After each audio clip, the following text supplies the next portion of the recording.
গুলো খুব খাওয়া দাওয়া করে বাড়িতে ফিরে আসতো, মানে খুব পেট ভরে তারা খাবার খেয়ে ঘরে ফিরে আসতো। এই অবস্থা দেখে গ্রামের সমস্ত মানুষজন অবাক হয়ে যেত। তারপর তার আপন আপন বাচ্চাদেরকে বকাঝকা করতে শুরু করলো এবং তার বাচ্চাদেরকে বলতে লাগলো যে যেদিকে হালিমার ছাগলরা যায় সেদিকে তোমরা কেন যাও না।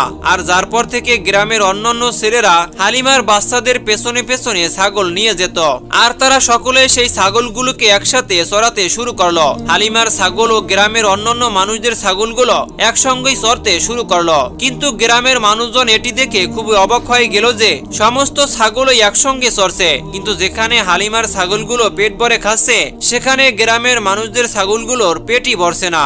আর যেটিকে দেখে হালিমা রাদিয়াল্লাহু তাআলা আনহা বলতে লাগলেন, এগুলো সবকিছুই আমিনার লাল মুহাম্মাদের বরকত। শুধুমাত্র এতটুকুই নয়, হালিমা বলেছেন যখন গ্রামের কারো ছাগল অসুস্থ হয়ে পড়তো তখন গ্রামের মানুষেরা সে ছাগলকে নিয়ে আমাদের ঘরেই চলে আসতো। তখন মুহাম্মাদের সে নরম হাত ছাগলের উপর বুলিয়ে নিত আর যার ফলে সে ছাগল সঙ্গে সঙ্গে সুস্থ হয়ে যেত।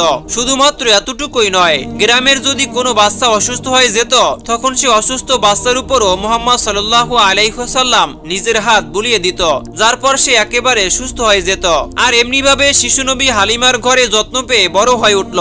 আর যখন মুহাম্মদ সাল্লাল্লাহু আলাইহি ওয়াসাল্লামের বয়স 3 বছর হয়ে গেল তখন একদিন হালিমা রাদিয়াল্লাহু তাআলা আনহু এর নিজের মেয়ে তার মাকে বলতে লাগলো, মা, আমার সেখানে ভাই মুহাম্মদকে ছাড়া মন বসে না।